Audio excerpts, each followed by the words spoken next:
السلام علیکم ورحمۃ اللہ وبرکاتہ۔ پتہ ہے قرآن کھول کر پڑھنا ہمیں مشکل کیوں لگتا ہے؟ کبھی کبھی ہمارا بہت دل چاہتا ہے کہ ہم قرآن پڑھیں، اسے سمجھنے کی کوشش کریں۔ ایسا اس لیے ہوتا ہے کہ ہمارے دل اور ہماری روح کو سکون چاہیے ہوتا ہے۔ ہماری روح کو اپنے کل سے کلام کی پیاس ستا رہی ہوتی ہے، لیکن کبھی کبھی اسے اتنی چاہ کے باوجود بھی قرآن کے قریب نہیں جایا جاتا، قرآن نہیں اٹھایا جاتا۔ کیونکہ تم سوچتے ہو کہ قرآن پڑھا اگر تو اس پر عمل بھی کرنا ہوگا، اور اگر تم سے عمل نہ ہو سکا تو تم جانے انجانے میں عمل نہ کر سکے تو تم مزید گنہگار ہو گئے تو۔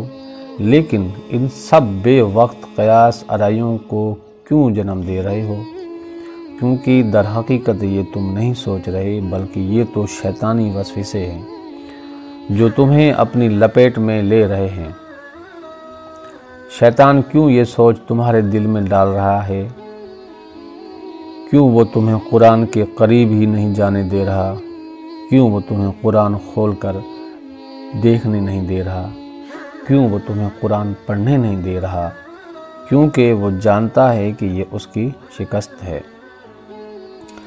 اگر قرآن تھام لیا تم نے تو اس کے ہاتھ کون لگے گا؟ تم ہدایت لے لوگے تو پھر وہ گمراہ کیسے کرے گا؟ تم اللہ کے قریب ہو گئے اگر پھر وہ دور کیسے کرے گا؟ تم جنت میں چلے گئے اگر پھر اسے چین کیسے آئے گا؟ کیا تمہیں بار بار اس درخت کا راستہ نہیں دکھائے گا جس کا راستہ اس نے آدم و حوا کو دکھایا تھا؟ وہ تمہیں صرف اور صرف گمراہ کرنا چاہتا ہے، وہ تمہیں اللہ سے مایوس کرنا چاہتا ہے۔ لیکن پتہ ہے سنت آدم کیا ہے؟ جب تم سے شیطان کی باتوں میں آ کر نافرمانی ہو جائے تو تم نادم ہو جاؤ، تم سجدے میں گر جاؤ، تم اتنا پشیمان ہو جاؤ کہ اللہ سے دور ہونے کا ڈر تمہیں چین نہ لینے دے۔ اور پھر پتہ ہے کیا ہوگا؟ اللہ تمہیں اللہ کو راضی کرنے کا طریقہ بتائے گا۔ اور پتہ ہے اس نے حضرت آدم کو کیا سکھایا تھا؟